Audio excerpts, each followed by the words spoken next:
નમસ્કાર વિદ્યાર્થી મિત્રો, વેલકમ ટુ જ્ઞાન લાઈવ યુટ્યુબ ચેનલમાં આપ સૌ વહાલા વિદ્યાર્થી મિત્રોનું હું કેયુર સલકના હાર્દિક સ્વાગત કરું છું. દોસ્તો, આપણી જે આ સિરીઝ ચાલે છે જેની અંદર આપણે ઇતિહાસના મહત્વપૂર્ણ ટોપિક છે ને આપણે અભ્યાસ કરીએ છીએ દોસ્તો, તો આ સિરીઝને આજે આપણે આગળ કન્ટિન્યુ કરવાની છે. દોસ્તો, આ લેક્ચર તમને આગામી સમયગાળામાં લેવાતી રેવન્યુ તલાટી, panchayat clerk, CC, village panchayat secretary, PSI, constable આ તમામ પરીક્ષામાં ખૂબ ઉપયોગી થશે એવો મસ્ત મજાનો સેશન અને મસ્ત મજાનો ટોપિક દોસ્તો આજે આપણે કવર કરવાનો છે. સૌથી પહેલા આ સેશન જે છે એને મેક્સિમમ દોસ્તો સુધી શેર કરી દો. લેક્ચરને લાઇક કરવાનો બાકી હોય તો લાઇક કરી દો, અને હા, જ્યાં સુધી લેક્ચર પૂરો ના થાય ત્યાં સુધી લેક્ચર છોડીને કોઈ પણ દોસ્તોએ જવાનું નથી, કેમ કે આ ટોપિકની અંદર હું તમને 360 ડિગ્રી એનાલિસિસ સાથે સમજૂતી સાથે બધો ડેટાબેઝ જે છે આપવાનો છું, અને લાસ્ટમાં આપણે એના એમસીક્યુ પણ સોલ્વ કરશું. હું પણ સોલ્વ કરાવીશ અને થોડા તમને પણ છે સોલ્વ કરવા માટે આપીશ.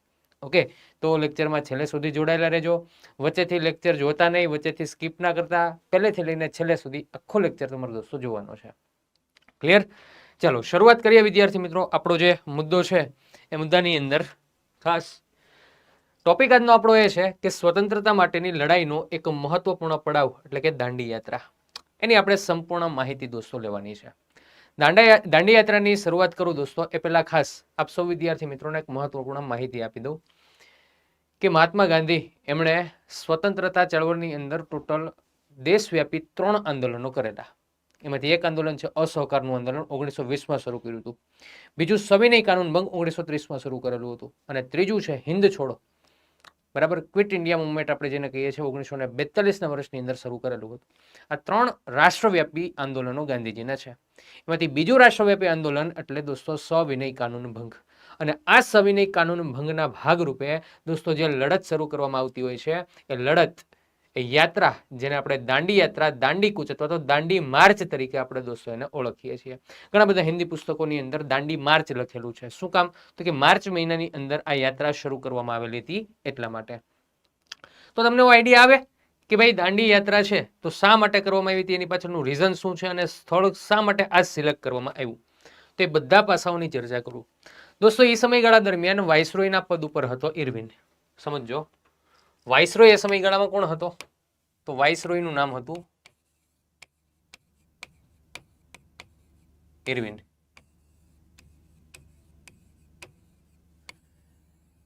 ઇરવિનને ગાંધીજીએ એક પત્ર લખ્યો, અને પત્રની અંદર એવું લખ્યું કે મારે આ 11 માંગણીઓ છે કે ભારત દેશના લોકો માટે અને ભારત માટે મારી આ 11 માંગણીઓ છે, આ માંગણીઓનો તમે સ્વીકાર કરો. જો સ્વીકાર કરશો તો વેલ એન્ડ ગુડ, નથી કરતા તો હું રાષ્ટ્રવ્યાપી આંદોલન કરીશ. ઇરવિનના પત્ર મોકલો, 11 સૂત્રીય માંગણી કરી. ઇરવિન જે છે આનો કોઈ પણ પ્રકારનો રિસ્પોન્સ આપતો નથી. એટલે ગાંધીજી સવિનય કાનૂન ભંગ એની શરૂઆત કરે છે, અને એની શરૂઆતના ભાગરૂપે એક દોસ્તો યાત્રા કરતા હોય છે, આંદોલન કરતા હોય છે, જેને આપણે કહીએ છીએ દાંડી કૂચ. તો આ રીતે દાંડી કૂચની શરૂઆત થતી હોય છે. ઓકે, હવે દાંડી કૂચનું પ્લેસ સિલેક્શન શા માટે થયું? તો એક સિમ્પલ લોજિક છે, તમે સાંભળો. દાંડી ખાતે જઈને મીઠાના કાયદાનો ભંગ કરવાનો હતો. દાંડી એટલા માટે પસંદ કર્યું કે ગુજરાતનો દરિયા કિનારો ભારતમાં સૌથી વધારે, એમાં દક્ષિણ ગુજરાતની અંદર નવસારી, દાંડીની આજુબાજુ મીઠાનું ઉત્પાદન ખૂબ સારું થતું, એટલા માટે પ્લેસ સિલેક્શન નક્કી કરેલું હતું દાંડીનું. ક્લિયર? તો દાંડી યાત્રા માટેની ગાંધીજી જે છે એ વિચારણા કરતા હોય છે, અને એની શુભ શરૂઆત માર્ચ મહિનાની અંદર કરતા હોય છે 1930ના વર્ષની અંદર. કયા આંદોલનના ભાગરૂપે? સવિનય કાનૂન ભંગ લડતના ભાગરૂપે. દોસ્તો, એનું બેકગ્રાઉન્ડ આપણે જોઈએ તો દાંડી યાત્રા શરૂ થવાની હતી એના આગલા દિવસે સાંજે અમદાવાદ ખાતે આવે સાબરમતી આશ્રમ, ત્યાં આગળ એક પ્રાર્થના સભાનું આયોજન કરવામાં આવ્યું. ગાંધીજી છે, એમની સાથે જોડાનારા વ્યક્તિઓ છે, અને ખાસા એવા ગુજરાતના એમના અનુયાયીઓ છે. આ બધા લોકો છે એ સભાની અંદર ભેગા થઈ છે. ત્યાં ગાંધીજી છે એક જાહેરાત કરતા હોય છે, એક પ્રતિજ્ઞા લેતા હોય છે. શું? તો કે હું કાગડા કૂતરાના મોતે મરીશ, પરંતુ સ્વરાજ લીધા વગર આશ્રમમાં પાછો પગ નહીં મૂકું. આ પ્રકારનું છે એ ગાંધીજી દ્વારા એક સ્ટેટમેન્ટ બોલવામાં આવતું હોય છે. એના બીજા જ દિવસે એટલે કે 12 માર્ચ 1930 દાંડી યાત્રાની શરૂઆત થશે. તો દાંડી યાત્રાની શરૂઆત ક્યારે થઈ? તારીખ યાદ રાખજો, 12 માર્ચ 1930 દાંડી યાત્રાની શરૂઆત થશે. ક્યાંથી ક્યાં સુધી જવાનું છે? તો કે અમદાવાદથી નવસારી સુધી. અમદાવાદનું પર્ટિક્યુલર લોકેશન સાબરમતી આશ્રમ. સાબરમતી આશ્રમથી લઈને વિદ્યાર્થી મિત્રો નવસારીના દાંડી સુધી જવાનું છે. નવસારીના દાંડી સુધી જવાનું છે. ઓકે, સાબરમતી આશ્રમથી દાંડી સુધીનું અંતર કેટલું? તો ખાસ યાદ રાખજો 385 કિલોમીટર, એટલે કે 385 કિલોમીટર. માઇલની અંદર દોસ્તો યાદ રાખીએ તો 241 માઇલ. પરીક્ષાની અંદર માઇલના પણ પ્રશ્નો પૂછાય છે, બરાબર? તો યાદ રાખજો 241 માઇલ જેટલું એનું અંતર છે. આ અંતર કાપવાનું છે. ઓકે, જ્યારે દાંડી યાત્રા શરૂ થશે ને ત્યારે એ દિવસે સવારમાં ગાંધીજી જ્યારે દાંડી યાત્રાનો પ્રારંભ કરશે સાબરમતી આશ્રમથી 12 માર્ચ 1930ના રોજ, એ દિવસે સવારમાં ગાંધીજી છે ને ભજન પ્રેમી વ્યક્તિ, 2 ભજન ગાવામાં આવતા હોય છે. પહેલું ભજન છે હરિનો માર્ગ છે શુરાનો, નહીં કાયરનું કામ. અને બીજું ભજન છે વિદ્યાર્થી મિત્રો રઘુપતિ રાઘવ રાજારામ. આ 2 ભજન ગાઈને આ લડતનો પ્રારંભ થતો હોય છે. સાથે સાથે બીજી એ વસ્તુ પણ યાદ રાખજો કે ગાંધીજી ભજન પ્રેમી હતા. એમની આખી ભજનાવલી કોના દ્વારા તૈયાર કરવામાં આવેલી હતી? તો એની ભજનાવલી તૈયાર કરવામાં આવેલી હતી એક કવિ દ્વારા. એ કવિનું નામ છે કવિ ખરે. એમના દ્વારા આખી એની ભજનાવલી તૈયાર કરવામાં આવેલી હતી. તો આ રીતે ભજનો ગાઈને છે લડતનો પ્રારંભ કરવામાં આવતો હોય છે. હવે મેનલી ઘણી બધી પરીક્ષાઓની અંદર પણ પ્રશ્નો પૂછાતા હોય છે કે દાંડી યાત્રા છે એમાં ટોટલ કેટલા સભ્યો હતા, ગાંધીજી સહિત કેટલા હતા, રસ્તામાંથી એડ કેટલા થયા. તો એક સિમ્પલ ડેટાબેઝ તમને આપું છું, યાદ રાખજો. દાંડી યાત્રા જ્યારે શરૂ કરવાની હતી ત્યારે 78 સાથીઓ હતા, પ્લસ એક ગાંધીજી પોતે હતા, પ્લસ રસ્તામાંથી 2 વ્યક્તિ એડ થયા, બરાબર? એટલે આમ તમે જુઓ તો ટોટલ 81 વ્યક્તિ જે છે દાંડી મુકામે પહોંચતા હોય છે. 78 સાથીઓ, એક ગાંધીજી એટલે 79, અને રસ્તામાં 2 એડ થયા એટલે ટોટલ 81. ઓકે, હવે રસ્તામાં જે 2 એડ થયા એમાંથી એક વ્યક્તિનું નામ છે ખડગ બહાદુર સિંઘ. ખડગ બહાદુર સિંઘ. અને બીજા વ્યક્તિ છે શંકર કાલેલકર. આ બંને વ્યક્તિઓ એડ થતા હોય છે. ક્લિયર? તો આ વસ્તુને ખાસ તમારા વિદ્યાર્થી મિત્રો યાદ રાખવાની છે. તો દાંડી યાત્રાની શરૂઆત દોસ્તો થઈ ગઈ છે. ઓકે, હવે પ્રશ્ન એ હતો કે ગાંધીજી દેશવ્યાપી આંદોલનના ભાગરૂપે દાંડી યાત્રા શરૂઆત કરવા માટે જઈ રહ્યા હતા. એટલે ગુજરાત અને એની આજુબાજુના પ્રદેશોમાંથી ઘણા બધા ગાંધીજીના અનુયાયીઓ હતા ને, એ બધા એક ઈચ્છા વ્યક્ત કરી કે ગાંધીજી તમે આવો છો, બરાબર, દાંડી મુકામે તમે જાઓ છો, તો અમારે તમારી સાથે જોડાવું છે. હવે આટલો બધો અનહદ પ્રેમ ગાંધીજી અને એમના સત્યાગ્રહીઓ વચ્ચે રહેલો હતો એટલે ગાંધીજી સીધે સીધા ના પડી શકે એમ હતા નહીં. પણ ગાંધીજીને એક બીક હતી. શું? તો કે આપણે સિલેક્ટેડ લોકો જાશું ને તો વ્યવસ્થિત રીતે આ કામ પાર પડશે. આટલા બધા જાજા લોકો જાશું ને તો રસ્તામાં અગવડતા ઊભી થશે, કેમ કે હાલીને જવાનું છે અને ગામડે ગામ ખોટી થવાનું છે, તો ઘણી બધી તકલીફો પડશે વ્યવસ્થામાં. એટલે ગાંધીજીએ પેલા બધાને બોલાવ્યા, કીધું કાંઈ વાંધો નહીં, તમે બધા જાઓ, આવો. બધા આવ્યા સાબરમતી આશ્રમ. જે દિવસે યાત્રા શરૂ કરવાની હતી એ સમયગાળા દરમિયાન ધીમે ધીમે યાત્રા જે છે શરૂ થઈ ગઈ છે. અને દાંડી યાત્રા દરમિયાન એક વિદ્યાર્થીઓની ટુકડી છે ને કાર્યરત હતી. ગુજરાત વિદ્યાપીઠના યુવાનો હતા. એની આખી ટુકડી છે એ વ્યવસ્થાપક સમિતિ હતી કે ગાંધીજી એક ગામથી બીજા ગામ જઈને તો બંને વચ્ચેનું જે અંતર રહેલું છે, બરાબર, તો એ અંતરે એટલા આગળ પહોંચીને એ ગામની અંદર જઈને બધી વ્યવસ્થા કરી રાખે કે ગાંધીજી આવે છે દાંડી યાત્રામાં, બરાબર, રસ્તામાં હમણાં નીકળે છે તો એને રહેવાની, ખાવા પીવા, જમવાની, વિસામાની બધી જગ્યાઓ ત્યાં આગળ એને વ્યવસ્થા કરવામાં આવતી. તો આવી એક ટુકડી હતી જેને દોસ્તો આપણે કહીએ છીએ અરુણ ટુકડી. એક વ્યવસ્થાપક સમિતિ હતી. અરુણ ટુકડીને ફટાફટ જે છે ગાંધીજીએ કીધું કે ચંડોળા તળાવ પાસે એક મસ્ત મજાની સભાનું આયોજન કરો અને આપણે આ જે લોકો ઉત્સાહભેર આવે છે એમને ત્યાંથી રવાના કરીએ. તો ચંડોળા તળાવ ખાતે એક સભાનું આયોજન કરવામાં આવ્યું. એટલે કે પ્રથમ વિસામો ક્યાં લેવામાં આવ્યો? તો કે ચંડોળા તળાવ, કે જે અમદાવાદમાં આવેલો છે ત્યાં. ગાંધીજીએ સભાની અંદર લોકોને કીધું કે હું અને મારા 78 સાથીઓ જઈએ છીએ, રસ્તામાં એકાદ બે એડ થાય તો ઠીક છે, બાકી આપણે બધાએ જવું નથી, કેમ કે આગળ જતા છે એ વ્યવસ્થામાં થોડીક તકલીફ પડે એવું છે. બધાને સમજાવ્યા. ઓકે, અને બધાને ત્યાંથી જય ભારત સાથ રવાના કર્યા. ઉપાધિ એ હતી કસ્તુરબાઈ હતા એ રહ્યા. પણ કસ્તુરબાને ગાંધીજીએ કીધું ગોઠણમાં દુખે, તમે કામ કરો, અહીંયાથી પાછા વળી જાઓ અને આશ્રમમાં જઈને આરામ કરો, બરાબર. એટલે કસ્તુરબા ચંડોળા તળાવ સુધી સાથે આવતા હોય છે, ત્યાંથી એ પણ રવાના થઈ જતા હોય છે. તો પ્રથમ વિસામો છે એ દાંડી યાત્રા દરમિયાન કઈ જગ્યાએ? તો કે ચંડોળા તળાવ ખાતે, કે જે અમદાવાદમાં આવેલ છે. ઓકે, હવે કેવું છે કે 24 કલાકનો દિવસ હોય એમાં આમ તમે ગણો તો આખો દિવસ કદાચ ચાલે, ગાંધીજી આરામ કરે અને ચાલે ને એવું થાય તો 17 થી 18 કિલોમીટર જેટલું ચાલી શકે, સમજો. કેમ કે ઉંમર બહુ જાજી હતી, 61 વર્ષની ઉંમર થઈ ગઈ હતી. બરાબર, એટલે થોડા અંતરે છે એમણે રાતવાસો કરવો પડે.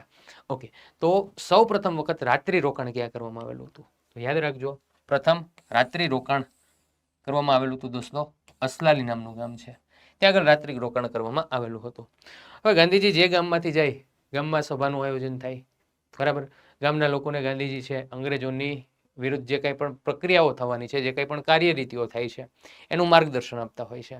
ઓકે, તો 300 જેટલા ગામના મુખીઓ છે એ પોતાના પદ ઉપરથી રાજીનામું આપે છે કે અંગ્રેજોની સિસ્ટમમાં અમારે નથી જોડાવું. રાજીનામું આપે છે અને ગાંધીજી સાથે જોડાવાનો પ્રયત્ન કરે છે. પણ ગાંધીજી બધાને કહે છે કે અત્યારે તમે હાલમાં આવું ડિસિઝન લોમાં, જરૂર પડશે ત્યારે હું તમારો સંપર્ક કરીશ. પણ 300 જેટલા જે મુખીઓ હતા ને રાજીનામું આપી દીધું. બાપુજી એક હાકલ કરજો, ગમે ત્યારે એક હાકલ થશે ને અમે હાજર થઈ જશું. આ 300 ગામના મુખીઓ જે છે એ હોદ્દા ઉપરથી રાજીનામા આપતા હોય છે. એક પછી એક ગામ જતા જાય છે. દોસ્તો એવું કહેવાય છે કે જ્યારે સાબરમતી આશ્રમથી નીકળે છે અને એ સમયગાળા દરમિયાન દોસ્તો એક ગામ છે, ભાટ ગામ છે, બરાબર. ત્યાં આગળ એક ઓફિશિયલ રીતે છે જાહેરાત કરતા હોય છે કે કાગડા કૂતરાના મોતે મરીશ પરંતુ સ્વરાજ લીધા વિના સાબરમતી આશ્રમમાં પગ નહીં મૂકું. આ જાહેરાત છે ને દાંડી યાત્રા દરમિયાન 2 વખત થયેલી છે. એકવાર દાંડી યાત્રા શરૂ થવાની તેની પૂર્વ સંધ્યાએ, અને બીજું છે ભાટ ગામ.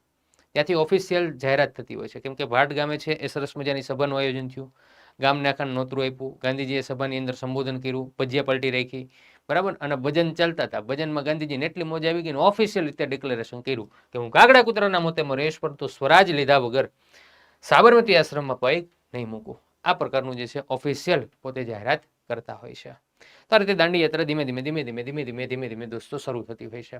ઓકે, હવે પ્રશ્ન આપણને એવો થાય કે સાહેબ દાંડી યાત્રા દરમિયાન સરદાર વલ્લભભાઈ પટેલનો રોલ શું? દાંડી યાત્રા દરમિયાન સરદાર વલ્લભભાઈ પટેલનો રોલ શું? તો દાંડી યાત્રા દરમિયાન સરદાર વલ્લભભાઈ પટેલ છે એને જેલમાં મોકલવામાં આવેલા હતા. એટલે એનો કોઈ બી રોલ આપણને અહીંયા જોવા મળશે નહીં, કેમ કે આખું માહોલ ક્રિએટ થતો હતો ને દાંડી યાત્રાનો. એ સમયગાળા દરમિયાન અંગ્રેજોને એક બીક લાગી. શું? તો કે 1918માં ગાંધીજી સાથે જોડાયેલા હતા સરદાર વલ્લભભાઈ પટેલ ખેડા સત્યાગ્રહમાં, બરાબર. અંગ્રેજોએ નમતું જોખવું પડ્યું. બોરસદ સત્યાગ્રહમાં પણ એનો થોડો રોલ જોવા મળે છે. બારડોલી સત્યાગ્રહમાં પણ ભરપૂર માત્રામાં અંગ્રેજોને એને સબક શીખવાડ્યો છે. આ બધી બાબતથી એમણે વિચાર્યું જો આ સવિનય કાનૂન ભંગ દાંડી યાત્રામાં સરદાર વલ્લભભાઈ પટેલ ગાંધીજી સાથે હશે તો આપણા ભૂકા નીકળી જાય. એટલા માટે સરદાર વલ્લભભાઈ પટેલ જ્યારે પ્રચાર કરતા હતા ખેડાના રાસ ખાતેથી, રાસ ગામેથી એની ધરપકડ કરવામાં આવી. તો સરદાર વલ્લભભાઈ પટેલની ધરપકડ ક્યાં ગામ પાસેથી થઈ? તો કે રાસ ગામ પાસેથી થઈ. સરદાર પટેલની ધરપકડ કરવામાં આવી હતી. ક્યારે? તો કે દાંડી યાત્રા 12 માર્ચે શરૂ થઈ અને સરદાર વલ્લભભાઈ પટેલની ધરપકડ થઈ 7 માર્ચ 1930. તો યાદ રાખજો તારીખ સહિત, 7 માર્ચ 1930 સરદાર વલ્લભભાઈ પટેલની શું કરવામાં આવી હતી? ધરપકડ કરવામાં આવતી હતી. ઓકે, હવે આખું 385 કિલોમીટરનો આખો રૂટ છે. તો રૂટની અંદર એકાદ દિવસ આરામની આવશ્યકતા હોય, બરાબર. તો ગાંધીજી છે ને એ સમયગાળા દરમિયાન દર સોમવારે મૌન વ્રત રાખતા, એટલે કંઈ બોલવાનું નહીં. દાંડી યાત્રા હોય તો એને સભાને સંબોધન કરવાની હોય, ગામડે ગામ જઈને તો બોલવું પડે. તો એમનું જે મૌન વ્રત છે એનું ભંગાણ થાય, બરાબર. એટલા માટે એમણે શું કર્યું? તો કે દર સોમવારે મૌન વ્રત પાળતા હતા, એટલે પદયાત્રા થોભાવી દેવામાં આવતી. સોમવારે છે સંપૂર્ણ આરામ, આપણે રવિવાર આરામ કરીએ એ રીતે આ સોમવારે આરામનું આયોજન કરેલું હતું. બીજી એક વસ્તુ કે સમગ્ર વિશ્વની અંદર આ માહિતી પહોંચી ગઈ હતી. શું કામ? તો કે ગાંધીજી રાષ્ટ્રવ્યાપી આંદોલન કરવાના છે. દેશ વિદેશમાં ખબર પડી ગઈ, એટલે દેશ વિદેશમાંથી પત્રકારો અને બધા લોકો આવ્યા, ફોટોગ્રાફ્સ પાડીને લઈ ગયા અહીંથી, સમજાય છે. અને દોસ્તો એવું કહેવાય છે કે વિશ્વના સૌથી મોટા 10 સત્યાગ્રહો, વિશ્વના સૌથી મોટા 10 સત્યાગ્રહોની અંદર દાંડી યાત્રાનો સમાવેશ થાય છે, બરાબર. તો યાદ રાખો, વિશ્વના મુખ્ય 10 સ્વાતંત્ર્ય સંગ્રામમાં દાંડી કૂચને દોસ્તો સ્થાન આપવામાં આવેલું હતું. અને મેં તમને વાત કરી એમ કે પ્રથમ વિસામો ક્યાં લેવામાં આવતો હોય છે? ચંડોળા તળાવ ખાતે. તો કસ્તુરબા દાંડી યાત્રા દરમિયાન ક્યાં સુધી સાથે જોડાયેલા હતા? તો યાદ રાખજો, કસ્તુરબા ચંડોળા તળાવ સુધી દાંડી યાત્રામાં જોડાયેલા હતા. ઓકે, હવે દાંડી યાત્રા છે એક મોટું એવું સ્વરૂપ ધારણ કરતી હોય છે દોસ્તો, કેમ કે 385 કિલોમીટર અને એ પણ પગપાળા ચાલીને જવું. એ સમયગાળા દરમિયાન ગાંધીજી જે પ્રકારની સવલતો માંગે ને એવી લોકો આપવા માટે તૈયાર હતા. ઘણા બધા લોકો તો છે એ અશ્વને સાથે લઈને નીકળતા, ઘોડાને સાથે લઈને રહેતા કે ભાઈ ગાંધીજી જ્યાં થાકી જાય ને આપણે અશ્વ ઉપર એને બેસાડી દેશું, બરાબર. અને થોડી યાત્રા એમને ઘોડા ઉપર બેસીને પણ કરવાની થશે. આવી સંપૂર્ણ આયોજન સાથે ગયા હતા. પણ ગાંધીજી દ્રઢ મનોબળ લઈને બેઠા હતા ગમે એ થાય આપણે પગપાળા ત્યાં પહોંચવાનું છે. બાકી સગવડતા ખૂબ સારામાં સારી થઈ શકે એમ હતી ગાંધીજીની. બરાબર. અંગ્રેજોને એ ઉપાધિ એક હતી કે આ વ્યક્તિ કેટલું ચાલશે, ચાલી ચાલીને 61 વર્ષના થયા છે, જ્યાં બેસશે જ્યાં થાકશે ત્યાંથી આપણે એને કેદ કરી લેશું, ધરપકડ કરી લેશું. પણ ગાંધીજીએ નક્કી કર્યું હતું હિંસા કંઈ કરવાની નથી અને આપણે છે એ પૂરેપૂરું 385 કિલોમીટર દાંડી સુધી જવાનું છે. બરાબર. તો આ યાત્રા છે એને દેશ વિદેશની અંદર નામના મળતી હોય છે. સાથે સાથે બે વ્યક્તિને યાદ રાખો, એક વ્યક્તિ છે મહાદેવભાઈ દેસાઈ અને બીજા વ્યક્તિ છે સુભાષચંદ્ર બોઝ. આ બંને વ્યક્તિ દાંડી કૂચને છે એ સરખાવે છે. યાદ રાખજો, મહાદેવભાઈ દેસાઈ સરખાવે છે મહાભિનિષ્ક્રમણ સાથે. મહાભિનિષ્ક્રમણ એટલે શું? તો કે ભગવાન ગૌતમ બુદ્ધ એમણે પોતે ગૃહ ત્યાગ કરેલો હતો ને, તો આ ઘટનાને મહાભિનિષ્ક્રમણ કહેવામાં આવે છે. તો એવી જ રીતે અહીંયા પણ ઘટના બની કે ગાંધીજીએ સાબરમતી આશ્રમનો ત્યાગ કર્યો, પ્રતિજ્ઞા લીધી કાગડા કૂતરાના મોતે મરીશ, જ્યાં સુધી સ્વરાજ નહીં મળે ત્યાં સુધી ફરી પાછો આશ્રમમાં પગ મૂકીશ નહીં. આ પ્રકારની પ્રતિજ્ઞા લઈને નીકળતા, એટલે વન ટાઈપ ઓફ ગૃહનો ત્યાગ થયો, ઘરનો ત્યાગ થયો. સમજાય છે? તો મહાદેવભાઈ દેસાઈ સરખાવતા હોય છે એને મહાભિનિષ્ક્રમણ યાત્રા સાથે. ઇન કેસ યાદ નથી રહેતું તો આવી રીતે યાદ રાખવાનું. જો મહાદેવભાઈ દેસાઈમાંથી મહા અને મહાભિનિષ્ક્રમણમાંથી મહા. બરાબર, એના ઉપરથી તમે યાદ રાખી શકો. સાથે સાથે સુભાષચંદ્ર બોઝ એ સરખાવતા હોય છે નેપોલિયનની પેરિસ માર્ચ સાથે અને મુસોલિનીની રોમ માર્ચ સાથે. નેપોલિયનની પેરિસ માર્ચ અને મુસોલિનીની રોમ માર્ચ સાથે એને સરખાવતા હોય છે. બરાબર. તો દાંડીકૂચને રિલેટેડ આ ડેટાબેઝ પણ આપણા માટે અગત્યનો છે, તો ખાસ આને આપણે યાદ રાખીશું. ઓકે, હવે વાત આવે છે દાંડી પહોંચવાની.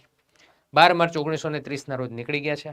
ઓકે, હવે આ દાંડી યાત્રા પૂરી ક્યારે થશે? તો કે 5 એપ્રિલ 1930ના રોજ. ક્યારે દાંડી પહોંચવામાં ક્યારે આવશે? તો કે 5 એપ્રિલ 1930. ટોટલ કેટલા દિવસો થયેલા હતા? પરીક્ષાની અંદર પૂછાઈ ગયેલો પ્રશ્ન છે. 24 દિવસની યાત્રા હતી. કેટલા માઇલ? તો કે 241 માઇલ. જો અહીંયા ખાસ યાદ રાખો, 24 દિવસ ને પાછળ એકડો લગાડી દો એટલે 24 ની પાછળ એકડો લગાડો એટલે 241 થાય, એટલા માઇલ થાય. બરાબર. 5 એપ્રિલના રોજ ગાંધીજી જે છે એ દાંડી પહોંચતા હોય છે. જેવા દાંડી પહોંચશે એટલે સૌથી પહેલા તો સત્યાગ્રહીઓ, ગાંધીજી આ બધાની આગતા સ્વાગતા કરવામાં આવશે. મોટો એવો જમણવાર ગોઠવવામાં આવશે અને મિજબાની કરવામાં આવશે કે દાંડી યાત્રા જે છે એ સફળ થઈ છે અને લોકો ત્યાં સુધી પહોંચી ગયા છે. ગાંધીજીની સ્વાગત કરતા હોય છે સિરાજુદ્દીન પારસી શેઠ અને એક બીજા ગામના મુખ્ય આગેવાન હતા જેનું નામ છે ડાહ્યાભાઈ દેસાઈ. આ બંને વ્યક્તિ ગાંધીજીની જે દાંડી યાત્રા હતી એના સત્યાગ્રહીઓ હતા, એ બધાની આગતા સ્વાગતા કરતા હોય છે. હવે સિરાજુદ્દીન પારસી શેઠ એવા વ્યક્તિ હતા કે એમણે એક ઈચ્છા વ્યક્ત કરી કે ગાંધીજી, જ્યાં સુધી તમે આ સત્યાગ્રહ પરિપૂર્ણ ના થાય અને જ્યાં સુધી તમે અહીંયા રહો છો ત્યાં સુધી તમારે મારા મકાનમાં રહેવાનું છે. બરાબર. તો સિરાજુદ્દીન શેઠના મકાનની અંદર ગાંધીજી રોકાયેલા હતા. ઓકે, સફળતા મળી સત્યાગ્રહને. એના પછી દોસ્તો એવું કહેવાય છે કે ભારત દેશ આઝાદ થયો ને એટલે સિરાજુદ્દીન શેઠે એમણે શું કર્યું? તો કે આઝાદી પછી પોતાનું જે મકાન કે જેમાં ગાંધીજી રહેલા હતા એ ભારત દેશને એટલે કે રાષ્ટ્રને અર્પણ કરી દીધું કે આ મારું મકાન જે છે એ રાષ્ટ્રને અર્પણ. બરાબર. ત્યારબાદ આપણા સ્વતંત્ર ભારતના પ્રથમ વડાપ્રધાન એટલે કે જવાહરલાલ નહેરુ, આ વ્યક્તિ જે છે એમણે 1961ના વર્ષની અંદર ઉદ્ઘાટન કર્યું આ મકાનની અંદર દાંડી સ્મારક બનાવવામાં આવ્યું. દાંડી કૂચને યાદ કરતું દાંડી સ્મારક એ સિરાજુદ્દીન શેઠના મકાનની અંદર બનાવવામાં આવ્યું દાંડી સ્મારક અને એનું ઉદ્ઘાટન કર્યું 1961માં. કોણે? તો કે આપણા પ્રાઇમ મિનિસ્ટર જવાહરલાલ નહેરુ, એમણે ઉદ્ઘાટન એનું કરેલું છે. બરાબર. ફાઇનલી દાંડી યાત્રા પહોંચી જાય છે ક્યાં? તો કે સત્યાગ્રહીઓ પહોંચી જાય છે દાંડી મુકામે. 5 એપ્રિલે પહોંચ્યા. 6 એપ્રિલ 1930 વહેલી સવારે 6:30 વાગે, પુસ્તકોની અંદર ટાઈમ પણ લખે છે 6:30 વાગે, ગાંધીજી અને એના સિલેક્ટેડ સત્યાગ્રહીઓ પહોંચતા હોય છે દાંડીના દરિયા કિનારે. ઓકે, દરિયા કિનારે પહોંચશે અને ગાંધીજી દરિયા પાસેથી ચપટી મીઠું લઈને મેને નમક કા કાનૂન તોડ દિયા, આ પ્રકારનું એક સેન્ટેન્સ બોલે છે. આજથી હું બ્રિટિશ સામ્રાજ્યની ઇમારતમાં લૂણો લગાવું છું. આવું કહીને મીઠાના કાયદાનો ભંગ કર્યો. હવે તમને પ્રશ્ન થાય, સાહેબ મીઠા, સામાન્ય એવી નમક આવી વસ્તુ જે છે એના ઉપર કાનૂન હતું? તો કે હા હતું, 100%. બરાબર. અંગ્રેજોના એવા નિયમો હતા કે ભારત દેશનો કોઈ વ્યક્તિ અંગ્રેજોની પરવાનગી વગર મીઠાનું ઉત્પાદન ના કરી શકતો. બરાબર. મીઠાનું ઉત્પાદન એની પરમિશન વગર કરી શકતો નહીં. એટલે મીઠું એટલે તમારે મારી બધાની ઘરની અંદર ઉપયોગમાં લેવાતી સર્વસામાન્ય વસ્તુ. ગાંધીજી એવું માનતા કે ભાઈ દેખીતી વસ્તુ છે કે આપણા બધા માટે કોમન વસ્તુ છે એ મીઠું છે. આના ઉપર અંગ્રેજો ટેક્સ લગાવે છે. આપણે આ કાયદાનો ભંગ કરવો છે. આથી હું બ્રિટિશ સામ્રાજ્યની ઇમારતમાં લૂણો લગાવું છું. એનો મતલબ શું? તો કે ઇમારત હોય ને એના પાયા નબળા પડે ને તો આખી ઇમારત નબળી પડતી હોય છે. બરાબર. એટલા માટે એમ કહે છે કે સામાન્ય વસ્તુ આ મીઠાના કાયદાનો હું શું કરું છું? ભંગ કરું છું, જેથી કરીને બ્રિટિશ સામ્રાજ્યની ઇમારત આપણા ભારતમાં છે ને એ પડી ભાંગશે. બરાબર. એ માટે ખાસ આ વ્યક્તિ જે છે, ગાંધીજી જે છે, એ કહેતા હોય છે કે નમક કા કાનૂન તોડ દિયા અને બોલ્યા આજથી હું બ્રિટિશ ઇમારતના પાયામાં લૂણો લગાડું છું. તો આવી રીતે દાંડી યાત્રા દરમિયાન ગાંધીજી ચપટી મીઠું ઉપાડીને મીઠાના કાયદાનો કરતા હોય છે ભંગ. ઓકે. બીજી મહત્વની વસ્તુ કે માત્ર ને માત્ર આપણા ગુજરાતની અંદર જ સવિનય કાનૂન ભંગના ભાગરૂપે લડત નહોતી. ગાંધીજી આખા ભારતની અંદર જ્યાં જ્યાં દરિયા કિનારો છે ત્યાં આગળ એમણે મસ્ત મજાનું સેટઅપ ગોઠવેલું હતું. કઈ રીતનું? તો કે ગુજરાતની અંદર દાંડી યાત્રામાં ગાંધીજીએ નેતૃત્વ કર્યું હતું. તો એવી રીતે તમિલનાડુનો જે વિસ્તાર છે એ તમિલનાડુના વિસ્તારમાં ક્યાંથી ક્યાં સુધી? તો કે ત્રિવચનના પલ્લીથી લઈને વેદારણ્યમ સુધી આ પ્રદેશ જે છે ત્યાં આગળ સી રાજગોપાલાચારી. કોણે? તો કે સી રાજગોપાલાચારી એટલે કે ચક્રવર્તી રાજગોપાલાચારી એમને જવાબદારી સોંપી હતી. સોંપે જ ને ભાઈ, વેવાઈ હતા. આ ગાંધીજીના નાના પુત્ર દેવદાસના લગ્ન થશે શ્રી રાજગોપાલાચારીની પુત્રી લક્ષ્મી જોડે. એટલા માટે ગાંધીજી અને શ્રી રાજગોપાલાચારી બંને જે છે એ મિત્રો પણ હતા, સાથે સાથે રાજકારણની અંદર પણ હતા અને સાથે સાથે દોસ્તો ભારત દેશની લડતમાં જોડાયેલા હતા અને વેવાઈ પણ હતા. ક્લિયર? તો આ વસ્તુ ખાસ યાદ રાખજો. સાથે સાથે મલબાર કાલિકટથી પાયનુર સુધી જે છે એ જવાબદારી લેતા હોય છે કે કલ્પન નામના વ્યક્તિ. અને પશ્ચિમના સરહદી વિસ્તારની અંદર સરહદના ગાંધી તરીકે ઓળખાતા વ્યક્તિ એટલે કોણ? તો કે ખાન અબ્દુલ ગફાર ખાન. બરાબર. આ વ્યક્તિ છે ને સરહદના ગાંધી કહેવાય. એમને જવાબદારી સોંપવામાં આવેલી હતી અને એમણે તો દોસ્તો એક લડત પણ ચલાવેલી હતી, ખુદાઈ ખિદમતગાર. આવી લડત પણ છે કોના દ્વારા શરૂ કરવામાં આવેલી હતી? તો ખાસ યાદ રાખજો, ખાન અબ્દુલ ગફાર ખાન દ્વારા. ઓકે. દાંડી યાત્રા દરમિયાન ગાંધીજીએ મસ્ત મજાનું સેટઅપ ગોઠવ્યું હતું. છોકરાઓ જો, સત્યાગ્રહીઓ હતા એમાં કેટલાક વૃદ્ધ પણ હતા, કેટલાક યંગ પણ હતા. ઓકે. જે અરુણ ટુકડી હતી એની અંદર વિદ્યાર્થીઓ હતા, એટલે યંગ હતા. એમણે નાની નાની કિશોરીઓ, નાની નાની છોકરીઓની એક આખી સેના બનાવેલી હતી જેનું નામ હતું, વિદ્યાર્થી મિત્રો, મંજરી સેના. નાની નાની કિશોરીઓની સેના હતી. બરાબર.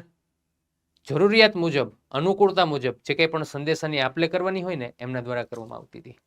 અને આ મંજરી સેના જે છે એની અંદર ભાગ લીધેલો હતો ઇન્દિરા ગાંધીએ. મિત્રો ખાસ યાદ રાખજો, ઇન્દિરા ગાંધીએ સવિનય કાનૂન ભંગમાં દાંડી યાત્રા દરમિયાન મંજરી સેનાની અંદર, કિશોરીઓની સેનાની અંદર ભાગ લીધેલો હતો. બરાબર. એવી જ રીતે બાળકોની એક સેના હતી. બાળકોની સેનાને વાનર સેના નામ આપવામાં આવ્યું છે. બરાબર. હા, અંગ્રેજો જરાય આડાવડા થાય ને તો આ બાળકો છે એ બધું જાણીને કોને કહી દે? તો કે આગેવાનોને કહી દે, સત્યાગ્રહીઓને કહી દે, ગાંધીજી સુધી સમાચાર પહોંચી જાય. તો વહેલી સવારમાં આ બાળકો છે એની પણ એક વાનર સેના એમણે તૈયાર કરી હતી કે પ્રભાત ફેરી કરતા વહેલી સવારે જે છે જે કંઈ પણ બાબતો હોય ને એ બધી ગાંધીજી સુધી પહોંચાડતા. આ પ્રકારની વ્યવસ્થા જે છે એની અંદર કરવામાં આવતી હતી. બરાબર. તો ફાઇનલી દાંડી યાત્રાનો મોસ્ટ ઓફ ડેટા જે છે આપણે કવર કર્યો છે. ઓકે. હવે પરીક્ષાની અંદર ઘણા બધા એવા પ્રશ્નો પૂછાય કે જે આપણને હેરાન કરતા હોય. એમાંનો એક પ્રશ્ન એવો છે કે દાંડી યાત્રામાં રસ્તામાંથી બે વ્યક્તિ જોડાયેલા હતા. આ બે વ્યક્તિના નામ શું? યાદ રાખજો, રસ્તામાંથી બે વ્યક્તિઓ જોડાશે, એમાંથી એક વ્યક્તિ છે ખડક બહાદુર સિંઘ અને બીજા વ્યક્તિ છે શંકર કાલેલકર. ઓકે. દાંડી યાત્રા દરમિયાન એક પ્લાનિંગ એવું કરવામાં આવેલું હતું કે જે દરિયાના વિસ્તારોની અંદર ખજૂરીના વૃક્ષો હોય ને એ ખજૂરીના વૃક્ષને કાપી નાખવાના, જેથી કરીને દરિયો થોડોક નજીક આવે અને મીઠાના આગરો વધે, પ્રોડક્શન જાજુ થાય. એ માટે ખજૂરીના વૃક્ષો કાપવાની જવાબદારી આપવામાં આવેલી હતી ઘણા બધા સ્થાનિક લોકોને. તેમાંથી એક વ્યક્તિ હતા કે જે ખજૂરીનું વૃક્ષ કાપતા હતા અને વૃક્ષ કાપતા કાપતા કુવાડી હાથમાં હતી, કુવાડી છટકે સીધી લાગી ગઈ ગળે અને વ્યક્તિ ત્યાં શહીદ થઈ જતા હોય છે. તો દાંડી યાત્રા દરમિયાન શહીદ થનારા વ્યક્તિ હોય તે કોણ હતા? તો નામ યાદ રાખજો વિદ્યાર્થી મિત્રો, વિઠ્ઠલભાઈ લલ્લુભાઈ પટેલ. કોણ આવશે? વિઠ્ઠલભાઈ લલ્લુભાઈ પટેલ, જેને કુહાડી વાગતા એમનું અવસાન થયું હતું, એ શહીદ થયેલા હતા. એકવાર પરીક્ષાની અંદર પ્રશ્ન પૂછાઈ ગયો કે દાંડી યાત્રા દરમિયાન સૌ પ્રથમ યાત્રા ક્યારે થોભવવામાં આવી હતી? તો વિદ્યાર્થી મિત્રો યાદ રાખજો, 17 માર્ચ અને સોમવારે. તમારે વિદ્યાર્થી મિત્રો મને એ કહેવાનું છે, 17 માર્ચ અને સોમવાર જ્યારે દાંડી યાત્રા થોભાવવામાં આવેલી હતી સૌ પ્રથમ વખત, તો દાંડી યાત્રા શરૂ થઈ હતી 12 માર્ચે. તો 12 માર્ચે વાર કયો હશે? બરાબર, નીચે કોમેન્ટ બોક્સની અંદર તમારે દોસ્તો મને કહેવાનું છે કયો વાર આવતો હશે. 17 માર્ચે સોમવારે સૌ પ્રથમ વખત યાત્રા થોભાવવામાં આવી હતી. શું કામ? તો કે ગાંધીજીને મન નતું. તો દાંડી યાત્રા શરૂ ક્યારે થઈ છે, એ વાર કયો છે, એ તમારે નીચે કમેન્ટ બોક્સની અંદર કોમેન્ટ કરીને દોસ્તો મને કહેવાનું છે. તો આવી રીતે દાંડી યાત્રા છે એનો આખો પડાવ જે છે દોસ્તો મેં તમને કીધો કે એની પૂર્વ ભૂમિકા શું હતી, શા માટે દાંડી યાત્રા કરવામાં આવી હતી, એ સમયગાળાની પરિસ્થિતિ શું. ઓકે, હવે દાંડી યાત્રાનું પરિણામ શું? તો અહીંયા આગળ દોસ્તો બનશે એવું કે દાંડી યાત્રા પૂર્ણ થશે એટલે ગાંધીજી ચૂપ નથી બેસતા, આગળ ધરાસણા સત્યાગ્રહ તરફ વધશે. પણ એ સમયગાળા દરમિયાન રસ્તામાં કરણી નામનું એક ગામ આવશે, ત્યાંથી ગાંધીજીની થઈ જશે ધરપકડ. પછી જવાબદારી સોંપવામાં આવતી હોય છે અબ્બાસ તૈયબજી, એની ધરપકડ થશે. તો સરોજિની નાયડુની આગેવાનીમાં ધરાસણા સત્યાગ્રહ થશે દોસ્તો. બરાબર, એની અંદર પણ અંગ્રેજો ઘણા જોર જુલમ કરશે. અમેરિકાનું એક પત્રકાર છે, ન્યૂ ફ્રીમેન નામનું એક અખબાર છે, સમાચાર પત્ર છે, બરાબર, વેબ મિલર એના પત્રકાર છે. એમણે કીધું કે હું ઘણા બધા સમયથી પત્રકારત્વ ક્ષેત્રમાં જોડાયેલો છું, ઘણા બધા સત્યાગ્રહો મેં મારા જીવનમાં જોયા, પણ ધરાસણા સત્યાગ્રહ જેવો એક પણ સત્યાગ્રહ જોયો નથી. શું કામ? તો કે એક બાજુ લોકો સત્યાગ્રહીઓ છે એ સત્યાગ્રહ કરે છે, બીજી બાજુ અંગ્રેજો છે એ મારકૂટ કરે છે, લાઠીચાર્જ કરે છે, માથામાંથી ઘણાને લોહીની નદીઓ વહે છે, પણ છતાંય આ સત્યાગ્રહીઓ એક પણ પ્રકારનો કે આ કરતા નથી, શાંતિથી અહિંસાના માર્ગે લડત આપી રહ્યા છે. આવા સત્યાગ્રહ જે છે મેં પહેલી વખત જોયેલો છે. તો અમેરિકાનો એક પત્રકાર પણ આપણા વખાણ કરતો હોય છે. ઓકે, સમગ્ર મામલો જે છે એ થાળે પડવાનો હતો, પણ એ સમયગાળા દરમિયાન ગાંધીજી જે છે એની ધરપકડ કરવામાં આવેલી હતી. ઓકે, હવે ફૂલ પ્રેશરાઇઝ થઈને અંગ્રેજોએ દાંડી યાત્રા પછી માહોલ ખૂબ ગરમ થતો હોય છે, અંગ્રેજોએ સામેથી નમતું જોખવું પડે છે, અને એ સમયગાળાનો વાઇસરોય એટલે ઇરવિન એ સામેથી ગાંધીજીને બોલાવતો હોય છે. ઇરવિન જે છે દોસ્તો સામેથી કોને બોલાવશે? ગાંધીજીને બોલાવશે. બંને વચ્ચે એક બેઠક થશે, જેને આપણે ગાંધી ઇરવિન કરાર તરીકે ઓળખીએ છીએ. બરાબર, તો ગાંધીજી અને વાઇસરોય ઇરવિન વચ્ચે જે આખી બેઠક થશે, બેઠકના ઘણા બધા મુદ્દાઓ છે દોસ્તો. એ મુદ્દાઓને લઈને આપણે એવું કહી શકીએ દોસ્તો કે આ દાંડી યાત્રાનું એક વિશિષ્ટ રૂપ અને એનું પરિણામ દોસ્તો આપણે કહી શકીએ કે એના ઉપર ડિસિઝન લેવામાં આવશે. તો આ પ્રકારનો એક આઝાદીના પર્વ માટેનો એક પડાવ કહી શકીએ આપણે, એ દાંડી યાત્રા છે. તો દાંડી યાત્રાની અંદર આટલી વસ્તુ ખાસ યાદ રાખવી જરૂરી બનતી હોય છે. ક્લિયર? તો આટલા મુદ્દાઓ છે એના ઉપર આપણે ખાસ ફોકસ કરવાનું થશે. જે માહિતી તમને મેં આપી ક્લાસ 3 લેવલ માટે મોર ધેન ઇનફ છે. ક્લાસ 3ના તમે બધા પ્રશ્નો જોઈ લેજો, એની અંદર તમને આની બહારના બીજા કોઈ પ્રશ્નો જોવા મળશે નહીં. આશા રાખું છું કે બધાને ખૂબ મજા આવી હશે. ઓકે, હવે આના થોડા પ્રશ્નો જે છે દોસ્તો એ પ્રશ્નોને આપણે સોલ્વ કરીએ.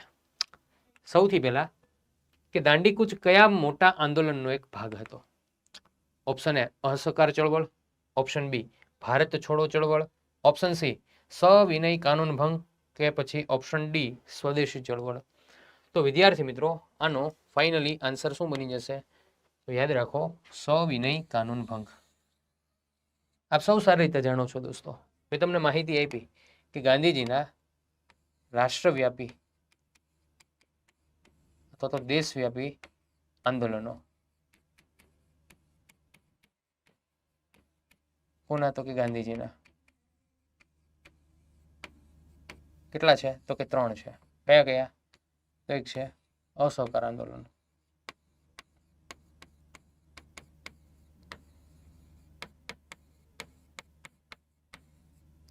બીજું છે સવિનય કાનૂન ભંગ, ત્રીજું છે હિન્દ છોડો ચળવળ.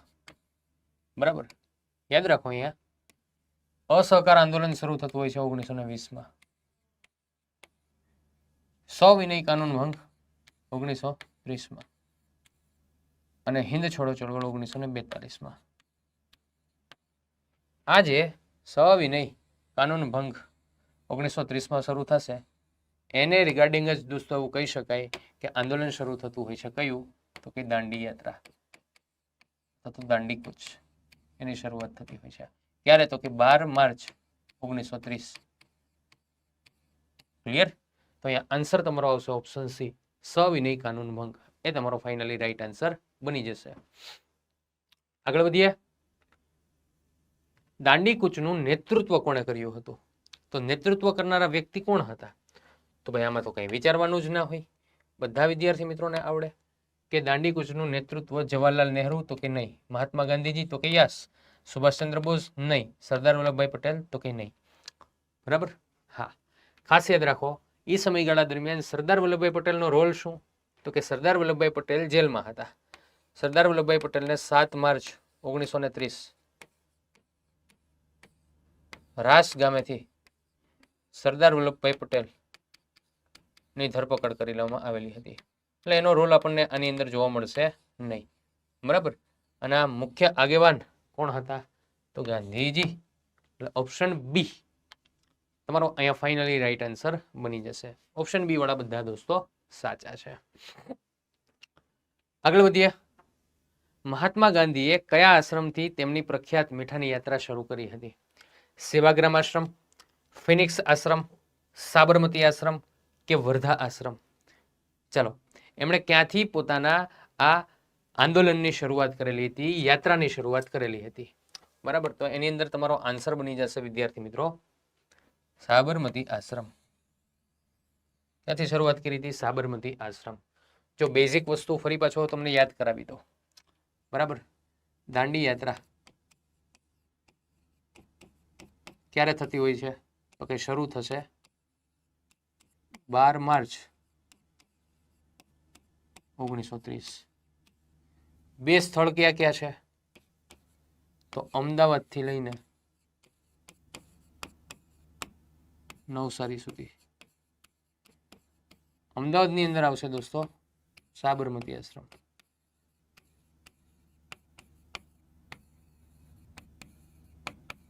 ત્યાંથી લઈને નવસારીનું આવશે દાંડી. ત્યાં સુધીની યાત્રા હતી. ઓકે, 385 કિલોમીટરનું અંતર હતું. 241 માઇલ છે.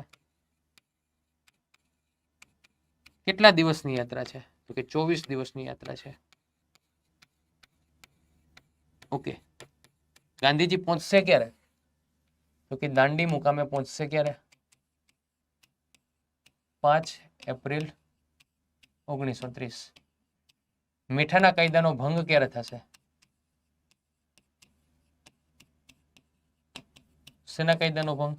કે મીઠાના કાયદાનો ભંગ થશે દોસ્તો 6 એપ્રિલ 1930 વહેલી સવારે 6:30 AM મીઠાના કાયદાનો ભંગ થશે.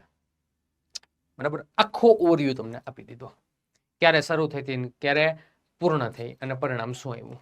બરાબર? તો સાબરમતી આશ્રમ જે છે તમારો રાઈટ આન્સર અહીંયા આગળ બની જશે. તો ક્વેશ્ચન નંબર 3 ની અંદર તમારો આન્સર આવશે સાબરમતી આશ્રમ. ચાલો નેક્સ્ટ આગળ કન્ટિન્યુ કરીએ.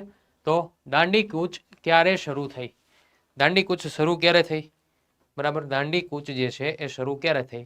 તો વિદ્યાર્થી મિત્રો ખાસ યાદ રાખો, તારીખ એની પૂછેલી છે 12 માર્ચ 1930, 6 એપ્રિલ 1930, 26 જાન્યુઆરી 1930 અને 8 ઓગસ્ટ 1942. તો હમણાં જ આપણે શરૂઆત કરેલી હતી ત્યારે જ મેં તમને કીધું હતું દોસ્તો, દાંડી કૂચ ક્યારે શરૂ થઈ હતી? તો 12 માર્ચ 1930. એને વિદ્યાર્થી મિત્રો આપણે દાંડી માર્ચ પણ કહીએ છીએ. શું કહીએ છીએ? દાંડી માર્ચ પણ એને કહેવામાં આવે છે. 12 માર્ચ 1930 ના રોજ શરૂ થતી હોય છે. બરાબર? એટલે ઓપ્શન એ તમારો રાઈટ આન્સર બની જશે. ઓકે, બધા વિદ્યાર્થી મિત્રોને ખાસ એક મહત્વની માહિતી આપી દઉં દોસ્તો કે આપણે ડેઈલી સવારમાં 6 વાગે ડેઈલી મોર્નિંગ 6 AM આ જે સિરીઝ શરૂ કરેલી છે એમાં એક દિવસ હિસ્ટ્રીનો લેક્ચર આવે, એક દિવસ જીઓગ્રાફી, એક દિવસ હિસ્ટ્રી, એક દિવસ જીઓગ્રાફી. આ રીતના સેશન આવે છે. બરાબર? તો આ સેશનની અંદર આપણે મહત્વના ટોપિકની ચર્ચા કરીએ છીએ. ટુ ધી પોઈન્ટ ડિટેલમાં ચર્ચા કરીએ છીએ. ટોપિક એક ચાલે કે બે ચાલે, પણ ડિટેલમાં એની ચર્ચા કરીએ છીએ. એનું પોસ્ટમોર્ટમ કરીને એમના પ્રશ્નો સોલ્વ કરીએ છીએ અને એ પ્રશ્નો અમુક જે છે તમને પણ સોલ્વ કરવા માટે આપીએ છીએ. બરાબર? તો આ સિરીઝ તમને કેટલી ઉપયોગી થાય છે એક કોમેન્ટ તમારે દોસ્તો કરવાની છે કે તમને ખરેખર મજા આવે છે ને? તો આપણે નેક્સ્ટ પણ આવું કંઈક આયોજન કરી શકીએ. બરાબર, તમારા જે કંઈ પણ મંતવ્યો હોય, તમારી જે કંઈ પણ એમાં કહેવાનું હોય કે સાહેબ આ અમને ઉપયોગી થાય છે, તમે કન્ટિન્યુ રાખજો, તો અમે આના ઉપર કંઈક વિચારશું. બરાબર, પણ ખાસ તમારે તમારું મંતવ્ય છે દોસ્તો આપવાનું છે કે આ સિરીઝ તમને કેટલી ઉપયોગી થાય છે. બરાબર, અને આપણે કંઈ એવા 2-3 કલાકના લેક્ચર્સ પણ નહીં હોય. મેક્સ ટુ મેક્સ જે છે એ 45 થી 50 સુધીના સમયગાળાની મિનિટની અંદર આપણા લેક્ચર પૂરા થશે. જેવો ટોપિક, અમુક ટોપિક કદાચ મોટા હશે ને કનેક્ટેડ હશે તો કદાચ કલાક ઉપર જાય, બાકી એકદમ શોર્ટ લેક્ચર હશે. કોઈ પણ પ્રકારની બીજી ચર્ચા નહીં, ટુ ધી પોઈન્ટ જ આપણે જે છે ચર્ચા કરશું અને મસ્ત મજાની માહિતી તમને આપીએ છીએ. ક્લિયર? તો ખાસ આ બધા જ વિદ્યાર્થી મિત્રોને જણાવી દઉં કે આપણે જે કંઈ પણ આ ટોપિક ભણ્યા છીએ તો એ ટોપિકનું સરસ મજાનું માહિતી જે છે મેં તમને આપી. ઓકે, એના પ્રશ્નો પણ મેં તમને સોલ્વ કરાવ્યા. બરાબર, તો હવે મને કેમ ખબર પડશે કે તમને આ ટોપિક સમજાણો છે કે નહીં? તો મારે તમને થોડા પ્રશ્ન આપવા છે. તે પ્રશ્નો હું તમને આપું એટલે દોસ્તો તમે જે છે એના આન્સર કમેન્ટ બોક્સની અંદર તમારે કમેન્ટ કરવાના છે. તમારે આન્સર જે છે દોસ્તો કમેન્ટ કરવાના છે. ક્લિયર? ચાલો, તો સૌથી પહેલો પ્રશ્ન તમને આપું છું દોસ્તો. દાંડી કૂચ દરમિયાન ભારતના વાઇસરોય કોણ હતા? વાઇસરોયનું નામ તમારે મને કહેવાનું છે કે દાંડી કૂચ જ્યારે થઈ એ સમયગાળા દરમિયાન ભારતના વાઇસરોય શ્રીનું નામ શું હતું? કરઝન, માઉન્ટ બેટન, ચેમ્સફોર્ડ કે પછી ઇરવિન? કોણ હતું એ તમારે આન્સર આપવાનો છે. બીજો ક્વેશ્ચન, તમિલનાડુમાં થયેલી સમાંતર મીઠાની કૂચનું નામ શું હતું? બરાબર, મીઠા કૂચ જે થયેલી હતી, મતલબ કે દાંડી યાત્રા જે થયેલી હતી એ તમિલનાડુમાં પણ થયેલી હતી, તો એનું નામ શું હતું? Vedaranyam march, Kerala march, Dharasana march કે ચિત્તાગોંગ શસ્ત્રાગાર દરોડો? ચાલો, હવે ઓપ્શન ડી જોતા જ આપણને એવું લાગે કે સાહેબ ઈ આવે નહીં, રહેવા દો, રમત કરવામાં. એ બી સી ત્રણમાંથી એક આવે. બરાબર, લેક્ચર જોયેલો હશે એટલે તમને આ વિસ્તાર ઉપરથી આઈડિયા આવી જશે, ઓપ્શન ઉપરથી આઈડિયા આવી જશે. ક્લિયર? ચાલો, એના પછીનો ક્વેશ્ચન છે, મહાત્મા ગાંધીએ કઈ તારીખે મીઠાનો ઢગલો ઉપાડીને મીઠાના કાયદાનો ભંગ કર્યો હતો? બરાબર, એટલે અહીંયા તો મીઠાનો ઢગલો ઉપાડીને એવું તો ન કહેવાય, કારણ ચપટી મીઠું ઉપાડીને આવું કહી શકાય. ચપટી મીઠું ઉપાડીને મીઠાના કાયદાનો ભંગ કર્યો હતો. Option A 13 April 1919, option B 6 April 1930, option C 20 March 1930, option D 6 April 1920. આ ચારમાંથી શું આન્સર આવે તમારા કમેન્ટ બોક્સની અંદર દોસ્તો મને કહેવાનું છે. એના પછી વાત કરીએ તો દાંડી કૂચ કયા બ્રિટિશ કાયદાનો વિરોધ હતો? મતલબ કે દાંડી કૂચ જે થયેલી હતી, બરાબર, એ કયા કાયદાના વિરોધમાં થયેલી હતી? રોલેટ એક્ટના વિરોધમાં, ભારતીય પરિષદ એક્ટના વિરોધમાં, મીઠાના કાયદાના વિરોધમાં કે ભારત સરકારના કાયદાના વિરોધમાં? કયા કાયદાના વિરુદ્ધમાં દાંડી યાત્રા કરવામાં આવેલી હતી? બ્રિટિશ કાયદાના વિરુદ્ધમાં. અંગ્રેજોના કંઈક કાયદાઓ હશે, હું બોલ્યો છું લેક્ચરમાં. આ ઓપ્શનની અંદરથી તમને એનો જવાબ મળી જશે. ક્લિયર? અને તમારે કમેન્ટ બોક્સની અંદર કમેન્ટ કરીને દોસ્તો કહેવાનું છે.